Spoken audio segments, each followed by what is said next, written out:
দর্শকবৃন্দরা শুভেচ্ছা জানাচ্ছি ঐতিহ্যবাহী জব্বর আলীর বলি খেলা চট্টগ্রাম থেকে। আমি আমিনুল হাসান রুবায়েত ব্লকে।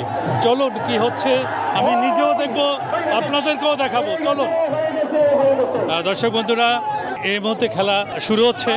আমরা একটু চেষ্টা করব আপনাদেরকে কিভাবে দেখানো যায়। লাখো জনতার ভিড়, তারপরেও আমরা এই গরমের মধ্যে আপনাদেরকে দেখানোর জন্য চলে এসেছি একেবারে ক্লোজলি কিভাবে দেখা যায়।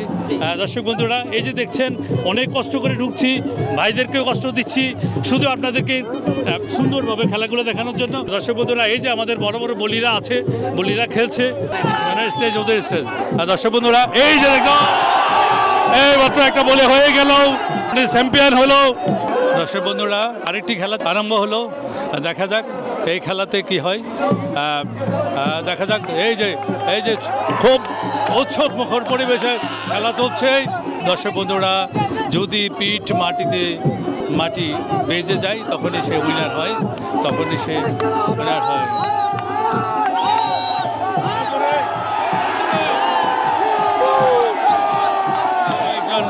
আরো একজন উইনার।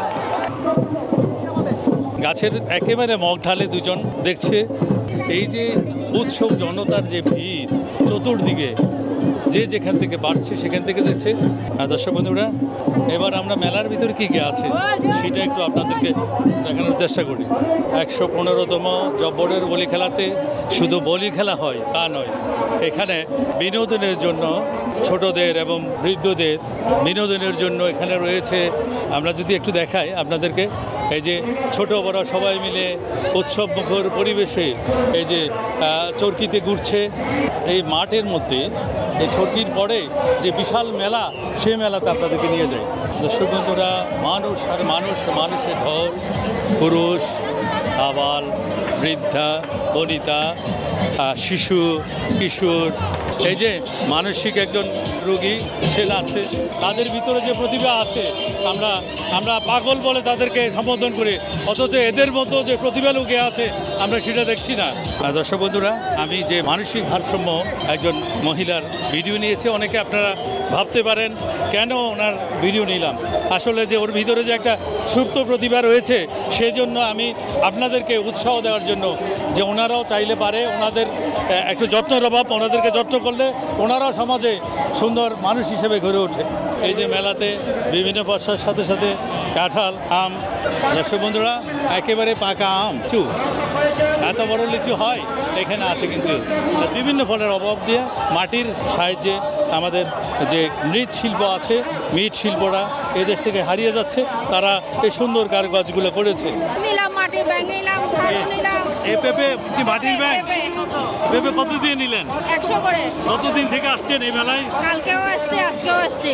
দর্শক বন্ধুরা, গ্রামের সে ঐতিহ্যবাহী তাল পাতার পাখা, একসময় আমাদের দেশে যখন কারেন্ট ছিল না, এই পাখাগুলো ছিল আমাদের বাতাসের জন্য একমাত্র হাত পাখায় ছিল সেরা। দর্শক বন্ধুরা, আমরা এখন আছি চট্টগ্রাম কেন্দ্রীয় কারাগারের মুখে। আমরা আরেকটু সামনে যাই, সামনে কি আছে সেটাও আপনাদের সামনে তুলে ধরব। দর্শক বন্ধুরা, আমরা সামনে যাই। এখানে শেষ না, অনেক কিছু রয়েছে, অনেক কিছু দেখতে পাবেন, নতুন অনেক কিছু আপনাদেরকে দেখাবো। এই যে আমাদের 1000 বছরের ঐতিহ্যের একটি অংশ কুলা যেটা বলা হয়।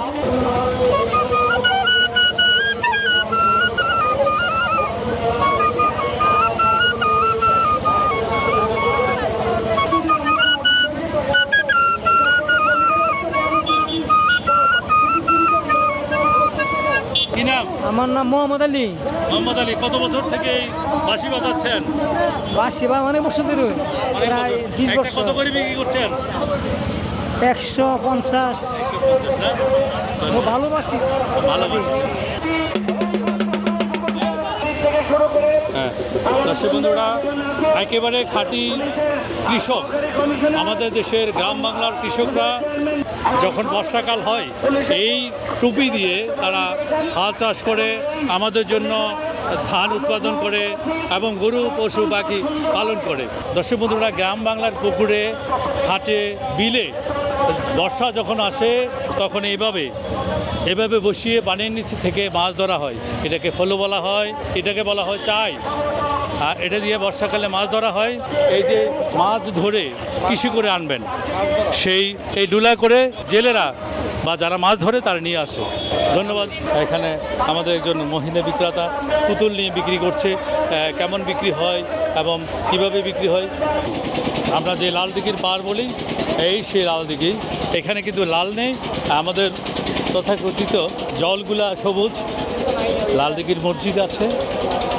প্রতিদিন এখানে যারা ডায়াবেটিস রোগী আছে এভাবে হাঁটার জন্য সুন্দর ব্যবস্থা করেছে চট্টগ্রাম সিটি কর্পোরেশন। মানুষ এখান দিয়ে হাঁটছে, যেহেতু শহরে হাঁটার জন্য তেমন একটা জায়গা নেই, কিন্তু এই লাল দিঘির পাড়ের মধ্যে চতুর্দিকে মানুষ যেন সকালবেলা এবং বিকেলবেলা হাঁটতে পারে, এই জন্য হাঁটার একটা ব্যবস্থা সুন্দরভাবে করেছে। কী নাম তোমার? মুন্নি। মুন্নি, তোমার কি নাম? জান্নাত। ফুলবানু। ওর কি নাম? কাজল। হ্যাঁ, দর্শক বন্ধুরা এরাও একটু ক্যামেরায় আসতে চেয়েছে বলে আমরা তাদেরকে নিলাম।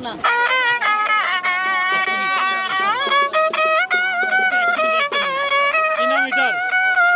দর্শক বন্ধুরা, মেলার একটি অংশের একটা সাইড আমরা আপনাদেরকে দেখিয়েছি, জানি না কেমন দেখাতে পেরেছি। আশা করি ভিডিওটি কেমন হয়েছে আপনারা জানাবেন।